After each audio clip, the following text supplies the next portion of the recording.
Good morning, Austin New Church. Good to see you guys. Welcome to the 11:02 service. Those of you at home, thank you for your patience. We are here now, and you guys stand with us as we worship. Lord, we love you. We thank you for this space. We thank you for one another. We thank you for your presence. May you be honored in this place this morning, Lord. I know that this room is full of people coming from every type of circumstance over the past day, the past week, the past months and years. We thank you for the privilege of gathering, for the privilege of just being here with one another and with you.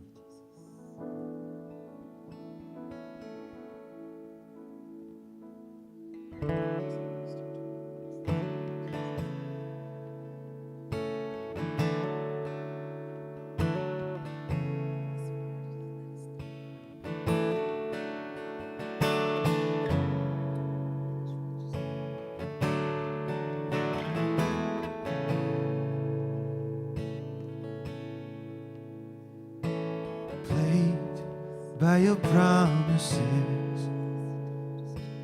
words you have spoken,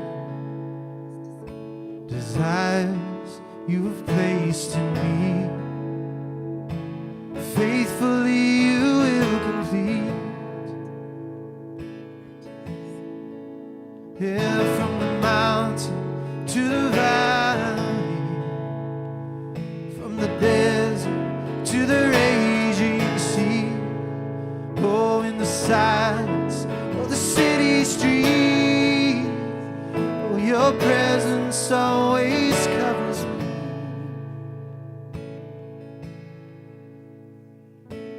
Hope you will lead the way, peace you will be my strength, to sing in the midst of storms and believe in your goodness, Lord. From the mountain to the valley, from the desert to the raging sea, in the silence of the city street, your presence always covers me. From the mountain to the valley, from the desert to the raging sea, in the silence of the city street, your presence always covers me.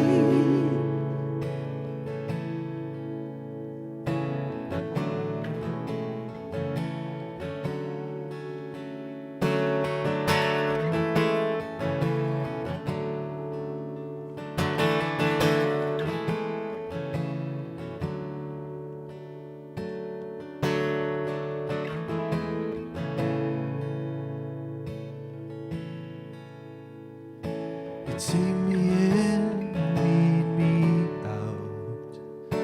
You take me in, you lead me out. You take me in, you lead me out. Such a journey walking with you now.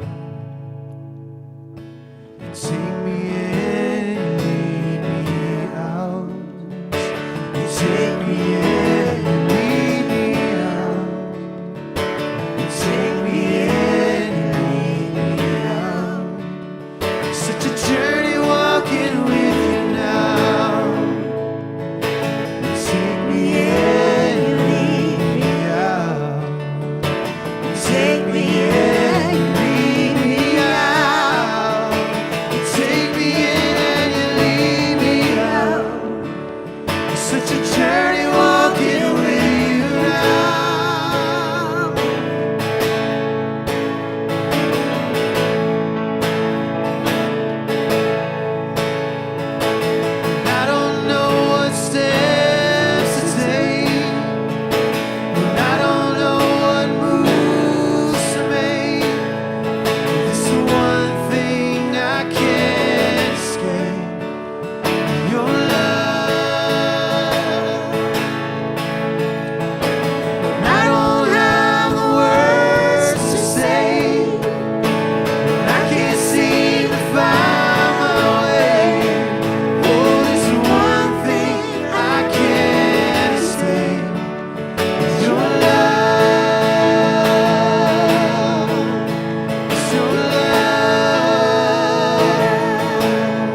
the desert to the raging sea, in the silence of the city streets, your presence always covers me.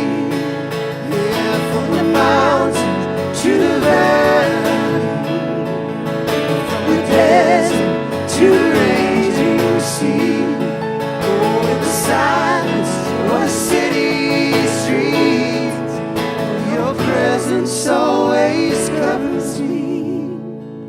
Lord, your presence always covers me. Yeah, your presence always covers me.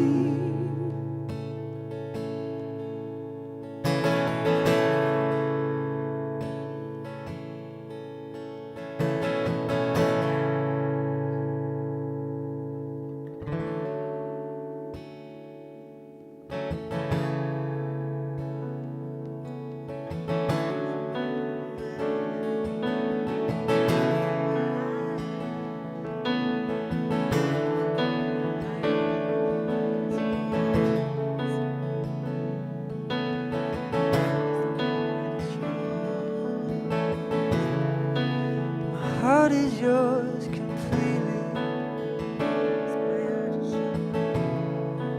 My heart is yours only.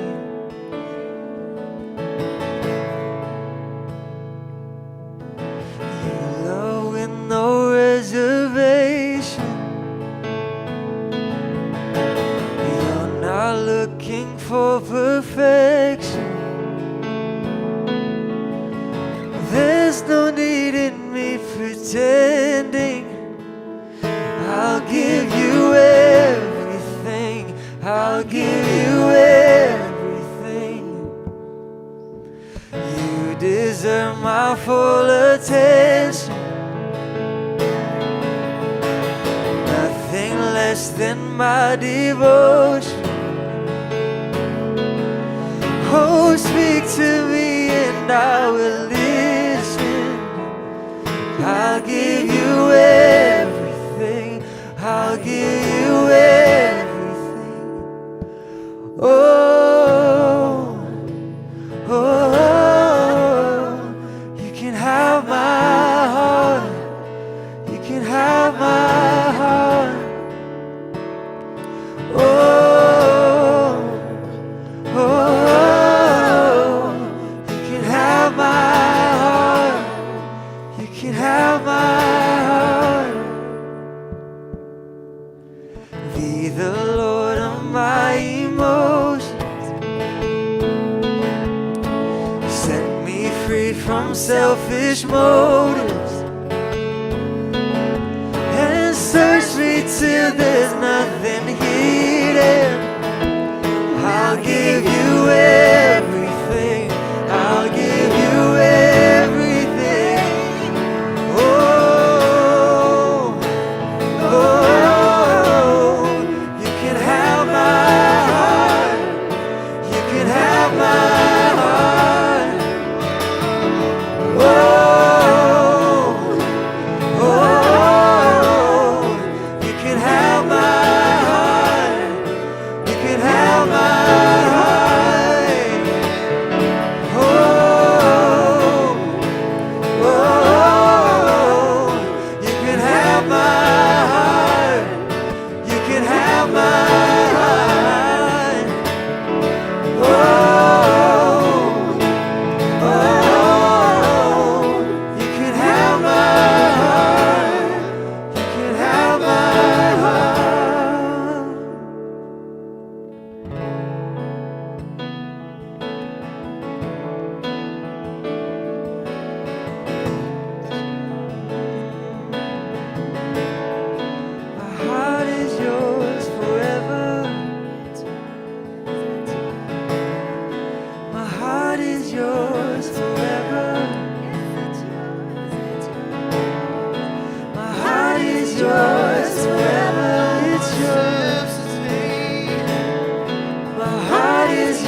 got it. If you want my heart, you got it. You got it. You got it. If you want my heart, you got it. You got it. You got it. If you want my heart, you got it. You got it. You got it. If you want my heart, you got it. You got it. You got it. If you want my heart, you got it. You got it.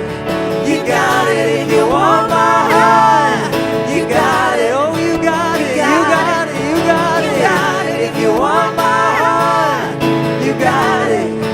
You got it. If you want my yes, if you want my yes, you got it. You got it. If you want my all, if you want my all, you got it. If you want my yes, you got my yes. You got it. If you want my yes, you got it. You got it. You want my all. If you want my all, you got it. Sing on. Oh, oh, you can have my heart. You can have my heart. Oh, oh, you can have my heart. You can have my heart. Oh, oh, you can have my heart. You can have my heart. Oh, oh, you can have my heart. You can have my heart. My heart is yours forever. My heart is yours forever. Every day of my life. My heart is yours forever. My heart is yours forever. All belongs to you. All my heart is yours forever. And consume. My heart is yours forever. All belongs to you. All my heart is yours forever. My heart is yours forever. Ooh. Oh, oh, oh, you can have my heart. You can have my heart. Oh, oh, you can have my heart. You can have my heart.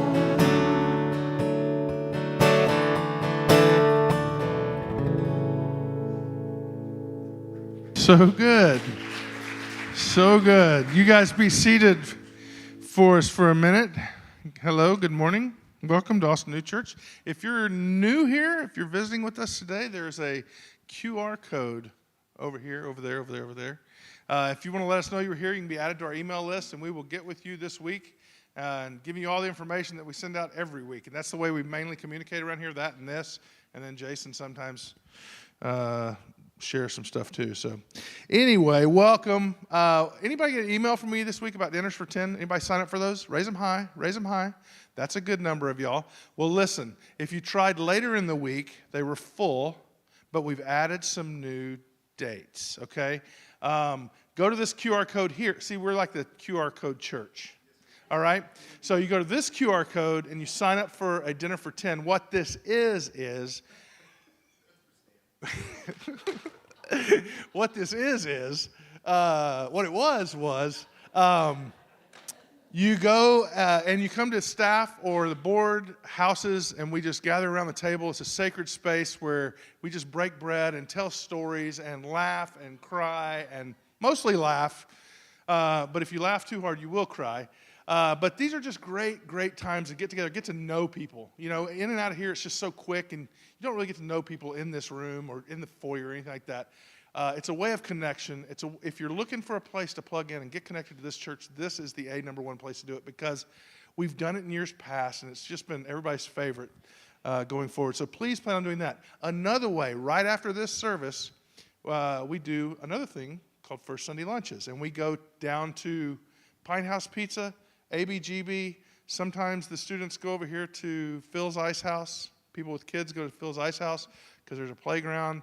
You take your pick. Whichever one works best for you, come join us. ABGB's down at Old Torf and the train tracks.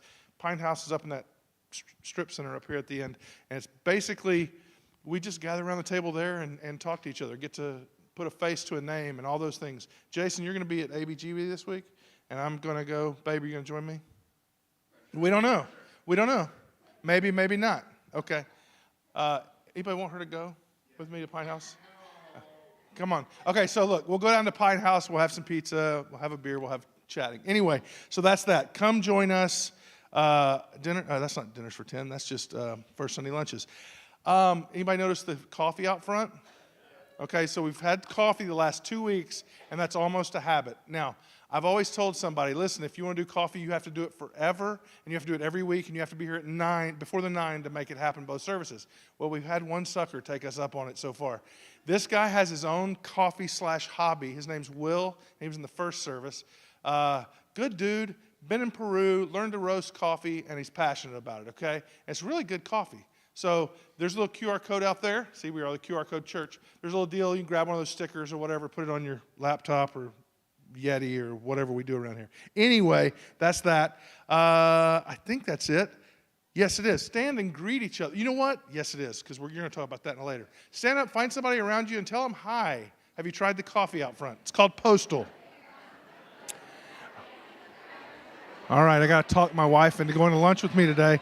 But hello. Y'all, we've been talking so much now. Dana's got us on point talking about Coho Weekend, getting excited about it. She's got a list. I don't know if she shared that with y'all yet or not, but we've got a list. We've got an agenda. We've got stuff happening from the moment you drop off the plane here until you get back on it and go home. It's looking good. Got some things Jason's going to be talking about here in a minute. You're not going to want to miss this. If you're on the fence about it, get off the fence and come see us. I know for some of you it's just impossible. I heard Dana shared the story of someone, I'm not sure who it was, but it was a choice between coming to this or going and seeing their daughter in California. Go see your daughter. But anyway, we'd love to have you, if you're available, join us that first weekend in November, and it promises to be a good time, okay? Thank you guys for always being with us. I don't know who all's there. I'm going to check in a minute when I go sit down next to Juan, but just let us know where you're viewing from today. Good to see you. Love you guys. Looking forward to November. Bye.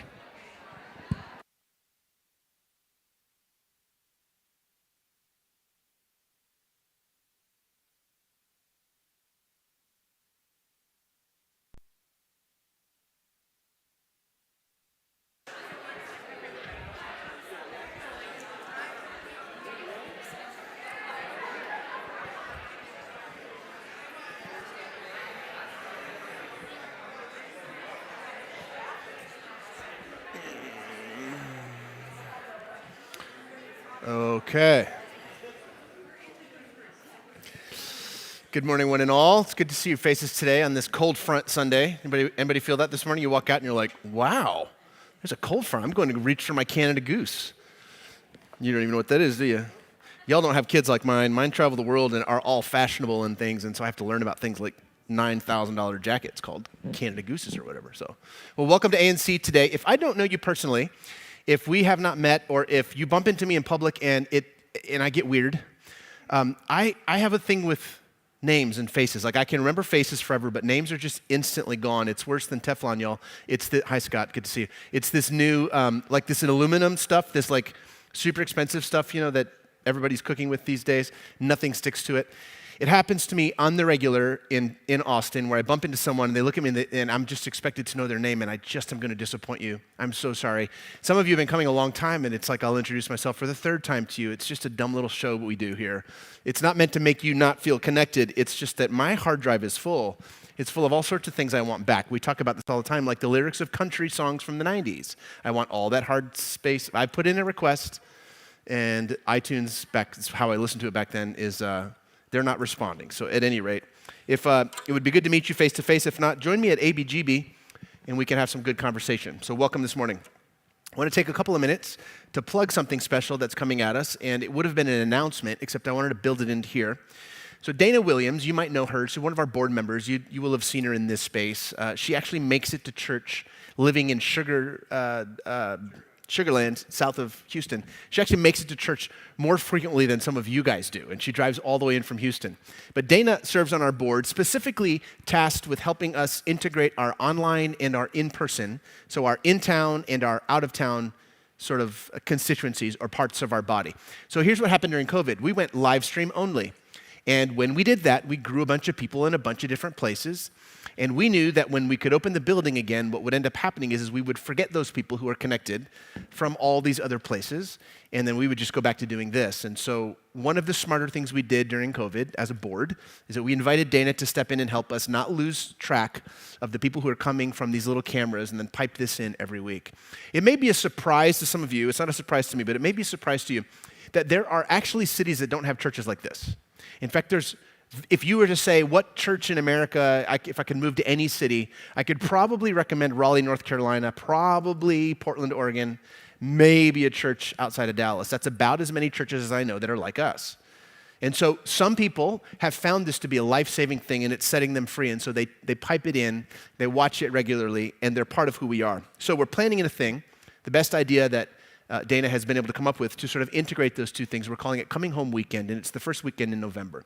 So here's the invitation. It's not just for out-of-towners. They're going to travel in by trains, planes, and automobiles, right? Some of you are gone now. You're back in the movie land. They're going to travel in to get to know us. And so what I would love for us to do, and here's the invitation, let's open our homes, let's open our hearts, let's open our social calendar as we get to know these people that call this their local church. I know it sort of defies reason, but it is a different day, and I'm the kind of person who wants to hold the model very, very loosely.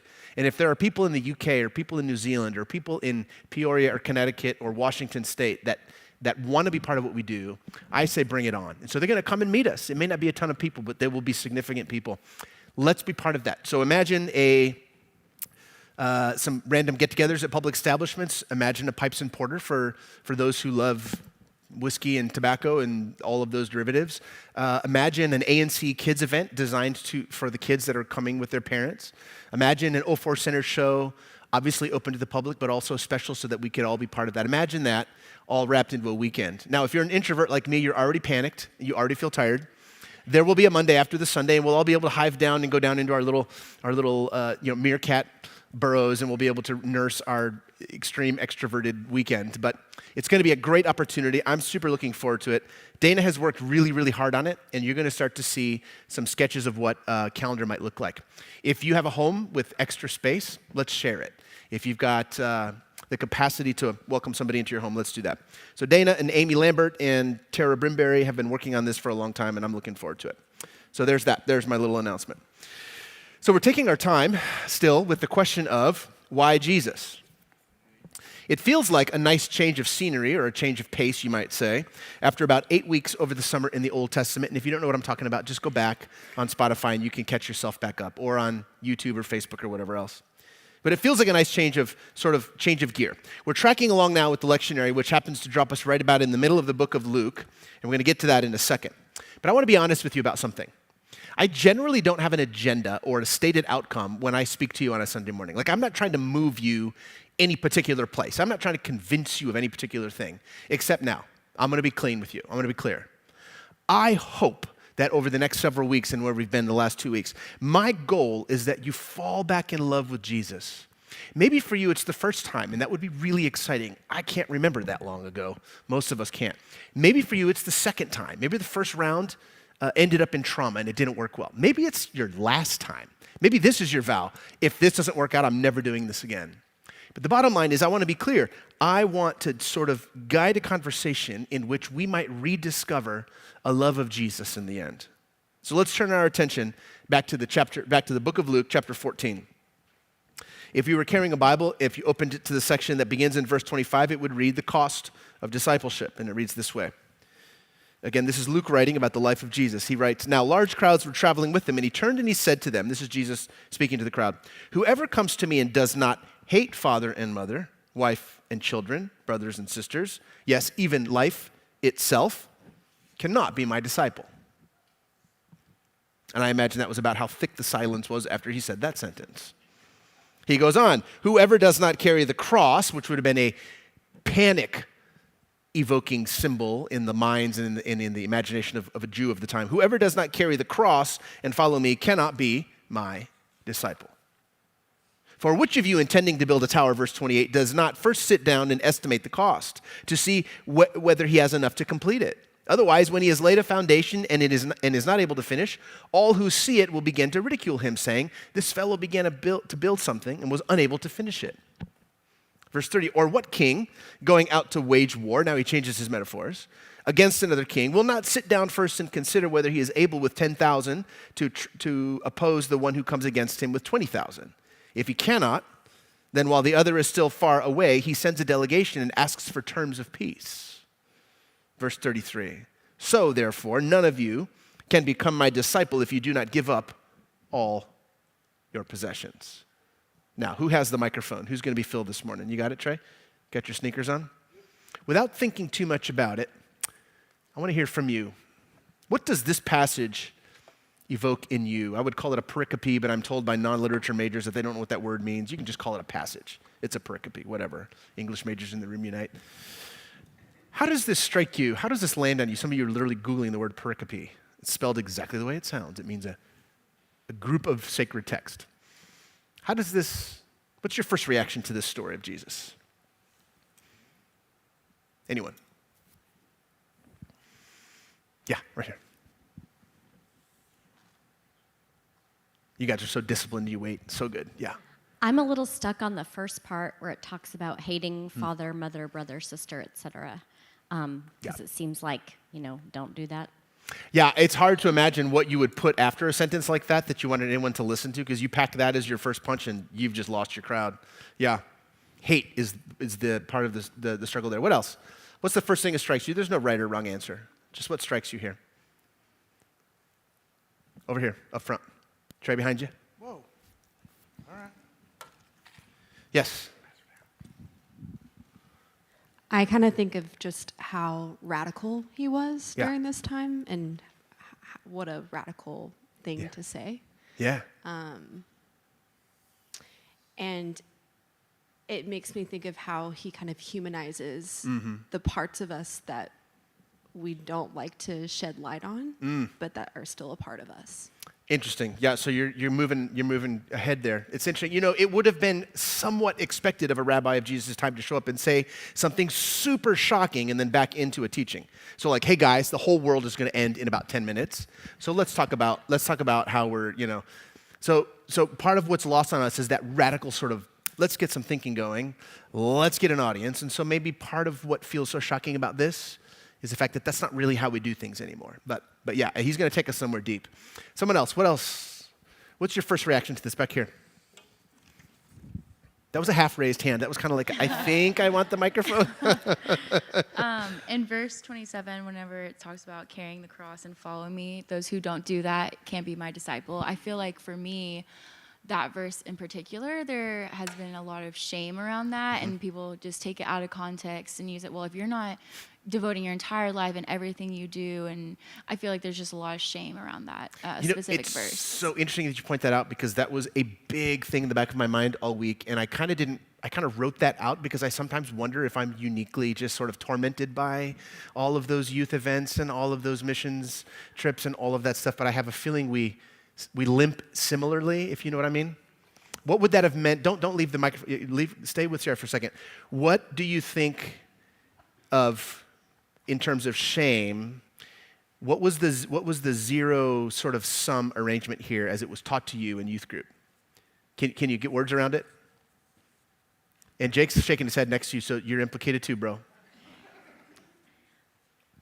I just think that maybe it was I felt, I'm a 3 on the Enneagram, so I always feel like this, but even more so, I was never doing enough to be a follower of Jesus. And so obviously we don't have to do anything to be a follower of Jesus, but we're ingrained with this, you have to do this and this and this, and then you're a true disciple. Yeah. So, do you want to take it? Oh, he's going to step up to the mic. No, Yes. I was just going to say, it felt very performance-based, and I was always like comparing myself to what other people were doing. Was I doing enough of what they told me instead of focusing on like the core of the gospel, which is what really matters? Right. And so obviously this isn't what I believe what Jesus wanted. And so like she said, people just took it and ran with it. Yep. And it manipulated like our way of thinking, especially when we were kids. Yeah, so true. Thank you. Anyone, let's just do this. We'll just answer as a group. Does that resonate with you a little bit of all of that? Look at this. Look at, y'all, we're not alone. Thank you, Trey. I remember these words that would have been encouraged. We would have been encouraged to scream them in stadiums as we ran to the altar. We were encouraged to scream the words, I want the cross. And so this conversation, which will not end up being about sin, you guys, hang on with me as we ride through it, was made to be about failing Jesus by disobeying, and it was almost always, the usual, drink something, smoke something, or sleep with someone, right? And so we were told that if you ever, that you can't be a disciple, and so what a distortion of a beautiful text that ends up not being about that at all. But I'm so glad to know that I'm not the only one who still limps because of those things. Such a good thing. Thank you guys for sharing. It's harsh stuff, no? It's a bit of a harsh teaching if you listen to it on the face of it. And I'm a dad, so I find myself wondering, I would have asked Jesus when he opens up and says, hey, unless you hate everything and everyone in life itself, you can't follow me. I would have been like, have we eaten today? I've got a granola bar here. Are you feeling is your blood sugar a little bit low? Or maybe, did you drink water? Did something happen at school today? You know how we do as parents, right? I would have asked him some of these questions. Maybe you have an earache. Maybe there's a toothache. Maybe, Jesus, are money matters weighing on your heart? Are you sort of, how those do, right? What happens to our fluffy Jesus? No precious moments going on here, therefore no Christian bookstores open for business.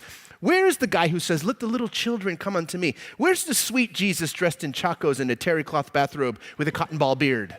You know the one. Where's that Jesus? If I'm totally upfront with you, I would say this is one of those passages that I would have just skipped right over. I would never teach on this if the lectionary didn't compel me to do so. You see, because I can't square this Jesus easily with the Jesus that I know best. You know the one I love the most, the soft one, the tender one, the one that always knew what people were thinking, the one who could softly land the outcast and welcome in the insider as well. But as it turns out, there are plenty of Jesuses to go around. And today's Jesus is a little bit unhinged, and he's starting to scare the crowd. He's undoing stuff, it seems like. Important stuff, too. Hate your kids, hate your wife, hate your family. He's undoing some family commitments. He's undoing social assumptions. He's tearing something down. But why, I would ask, if I was in his train that day, I would say, why the family? Why are you picking on the family? What is it about the fabric of our loyalty to our family that is being called into question? Well, Caesar has a theory about this passage, and it has to do with what was going on between the time when Jesus would have given this discourse and when Luke would have written it down. And I'll get to that in a minute, but first a reminder. Whenever we hit something like this, a difficult passage like this, I just want to remind you, there's multiple ways to read it. Remember Rabbi Blumhoff's encouragement? There's at least 4 different sort of layers to a text. And so when we hit something awkward like this, it's a good thing to just stop, drop, and roll and just figure out, where do we need to dig? That's going back to a previous career of mine. Where do we need to dig here to find sort of how to make meaning of this? Let me just ask some questions with us and for us. Do we really think Jesus is condoning hatred of our family members? I mean, some of us dislike our parents. Some of you dislike your parents. And it's easy enough to diss your siblings, but hate your spouse and your children? I don't know about that. Really, Jesus? Do you think that this is Jesus sanctioning hatred of life itself? Wouldn't we say a valid way to summarize his teaching and ministry would be the opposite of that? It doesn't seem very likely that Jesus is actually saying, hate everyone around you. I think there's something else going on here. I mean, I guess we could say something maybe got lost in translation. What does the word hate in Greek actually mean? It seems like a good place to begin. Well, the original word in Greek would have been the word miseo. And you know what it means in English? Ready? Wait for it. Hate. That's what it means in English. No nuance whatsoever. It actually means hate. Even if you tug on that word and you try to deflate it as much as you can, you could probably only move its definition as far back as despise or dislike or possibly love less than other things, which feels a whole lot nicer than hate, if I'm honest. You see, when Matthew recalls this teaching, he wrote after Luke wrote, that's what he does. He interprets Jesus as having said something more like, unless you love Jesus more than these other things in your life, you can't be a disciple. That sounds a lot softer to me. But no, Luke opts for the word hate. You have to hate the other things in order to travel in the entourage of this rabbi. Well, maybe Luke got it wrong. Maybe Luke was misremembering in his old age. But here's the problem. If this was the only spot that Luke remembered Jesus talking or taking aim at our love of family as somehow troublesome or antithetical to discipleship, then we could ignore the word hate altogether and just say maybe it was Jesus on a cranky day, or maybe his memory was cloudy. But that wasn't the case here, and this wasn't the only time that Luke remembers Jesus speaking like this.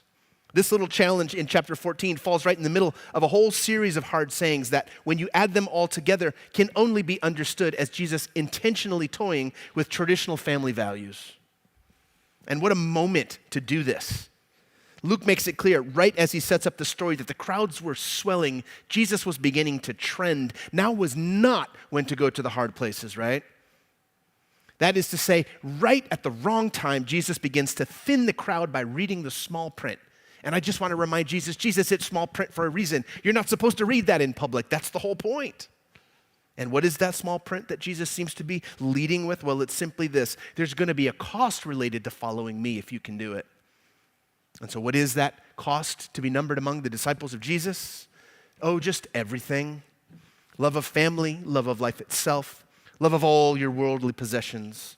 All of it somehow now must fall away if discipleship is your goal. Who talks like this? What sort of a crowd builder, movement starter, what sort of a revolutionary trying to move people in a direction talks like this? Isn't faith supposed to make your family better? You see, people don't misunderstand Jesus just because they're daft. His sayings are actually really, really hard. His shock jockey talk is deeply, deeply unsettling. I imagine a lot of what he taught to was silent crowds. But this image of Jesus, this particular Jesus which Luke remembers in his old age, he conveys to us with a burning passion. There may be a reason for this, related to the timeline of all of these things, the gap between the discourse and when Luke writes. And this gets us back to Caesar's theory, and here's what it is. Don't forget that Luke doesn't write his gospel until 60 to 65 years after Jesus floated away on the clouds, and that would matter in the end, because by the time Luke writes to encourage young Christ followers and communities around the teachings of Jesus that were all made of former Jews, by the time Luke takes pen to parchment, the social fabric of these families was now being challenged, you see. At least for these folks, to remain faithful to the teachings and the ideas of Jesus would mean losing connection to their Jewish families increasingly over time. In fact, one of the main reasons that Luke may write in the first place is to offer comfort and some kind of a soothing word to those ongoing social calamities that the families of the friends of Jesus had suffered. You see, Jesus was a Jew, but by the twilight of Luke's life, 65 years later, it was no longer easy to remain a Jew and remain faithful to the teachings of Jesus. I wonder if that makes sense. You see, Jesus didn't start a new religion. He remained inside Judaism. His first followers did too. Peter, Paul, Mary, John, and James, all of them remained part of the synagogue. They did their work from within. But by 60 years later, things were beginning to break down between Jews and Jesus' followers. An exodus of sorts seemed to be brewing on the horizon, and Luke is writing into the vortex of that social dilemma. The pressing question of the twilight of Luke's life would have been this: how to remain faithful to the teachings of Jesus and remain part of the social fabric of Israel. And Luke offers an answer to this in his own way. It takes him a whole book to sort of get his head around it. It becomes a major motif throughout his gospel. Let me just summarize a few of the hard-edged statements that Luke attributes to Jesus around the subject of family. In Luke chapter 8, Jesus is interrupted by his followers. In the middle of doing ministry, he's interrupted and they say, hey, your brother and your sister are outside and they want to talk. And Jesus effectively, in a very surly retort, comes back and says, listen, my only real family are the people who do what I say, therefore implying that they weren't his real family. Then in Luke 12, Jesus says plainly that he has come to bring a sword of division, and he's not talking about between Rome and Israel. He brings a sword of division specifically for the network and the household itself. Then in Luke 13, last week we talked about this. Jesus is invited to a wedding banquet where he tells the host to forget inviting family to events like this. Just invite people who are on the outside who will never be able to repay you. Forget the family. They'll take care of themselves, essentially. And then the crowning jewel of Luke's thinking around family, chapter 18. I wonder if you remember, a certain leader of the synagogue approaches Jesus by night with questions about eternal life, to which Jesus seems to announce there would be great recompense in this life and the life to come. That essentially, there's going to be a signing bonus for anyone who's willing to totally abandon their kin. In summary, Luke offers an answer to the burning question of what to do if you're following Jesus, and that calls into question your family connection to your Jewish family. And the answer that Luke offers us is simply this: stick with Jesus and reimagine all other attachments. Luke is saying if it came down to it, go with loyalty to Jesus. So when Luke writes his recollections of the life of Jesus, he embeds at least a half dozen of these all or nothing statements designed to shock and provoke the reader. You see, wise disciples, Luke would say, make wise and accurate calculations about the cost of following, and that cost would be nothing less than everything. To drive the point today in today's teaching, Jesus uses a couple of metaphors. He talks about a builder and he talks about a king at war, both of whom will need to make a full commitment to an outcome, whatever the setbacks may be, and there would be many, lest they be humiliated by their inability to see their project through to completion. So what do we have here, friend? What is the point of all of this? Well, I think it comes down to verse 33. And it reads this way: so therefore, none of you can become my disciple if you do not give up all your possessions. All? Did you catch that little word? Is that even possible? I have an idea. Let's do some work in the original language, shall we? You know what the Greek word pas, which is where we get the word in English all, you know what that actually means in English? Wait for it. All. As in every component part, every single piece. No nuance here whatsoever. Verse 33, as far as I'm concerned, reads like a summary statement, as if everything that comes before is building up to this. And no wonder he tried a couple of metaphors before he landed the plane. He tried a builder and he tried a king. No wonder he did. This is hard. And I read this passage over and over this week, mostly ignoring this last verse, verse 33. And I think it was at the end of my Wednesday morning run when I finally realized how hard I was trying to run away from this idea. And here's why. This is a little autobiographical, so if this makes you feel funny, just check Facebook, I suppose. I have a complicated relationship with possessions. We didn't miss a ton of actual meals growing up, but we would have had it not been for food stamps or public assistance or free public food in the public schools. We would have gone hungry often, I think. So I did exactly what little kids do, just like maybe you did. I internalized real terror around scarcity, those white knuckles that grip anything. That was my life. It remains my life. It was as if anything I ever got to have and hold myself had to be preserved forever, because for sure it would be the last one I would ever get. Every pair of sneakers, everything. You see, possessions mean something if you come from real poverty. They mean safety and security. At least that's how I thought that they would function, or that's what they felt like to me. You see, they allow you to sleep easily knowing, possessions do, they allow you to sleep easily knowing there's going to be a meal tomorrow in the morning. And I don't say this proudly, but it's true. For 15 years, we didn't see doctors or dentists, and it wasn't because we were afraid. What would we pay a dentist with or a doctor with? I'm just saying, given my history, when I'm told that my possessions may somehow disallow or rule out or in some way impact negatively my qualification to be a disciple, my ears are pricked. This is more than a tiny bit alarming to someone like me. Here's what I've learned, and I wonder if you've learned the same thing. Things possess us. The wanting of them, the having of them, the preserving of them, even the fear of losing them once you get them. You see, possessions possess. And just because you don't have things doesn't mean you're free of their power. See, you can as easily be possessed by a thing without having it as you can once it's in your pantry or in your garage. I wonder if you've discovered that. You know, I hope that paralyzing materialism isn't a function specific to a socioeconomic status. We are all trained in our society to desire everything, no matter whether we have things or not. So friends, what do we have here? This really isn't a teaching about loving your family members or your love of life or towers or wars or even possessions. This isn't even about the subject of hate, as hard as that word is. This is about the struggles related to being possessed by all of these things. There's a word for that in Buddhism. It's called suffering. In the Christian world, we don't use the word suffering in conjunction with desire or craving. It would underdo our whole global economy, but we should. You see, the Buddha was right. Unbridled desire equals possession, which is just another word for suffering. To constantly want is to not be at peace. Friend, this teaching isn't about loss or cost or even being embarrassed by half-completed tasks. No, friend, this is about freedom.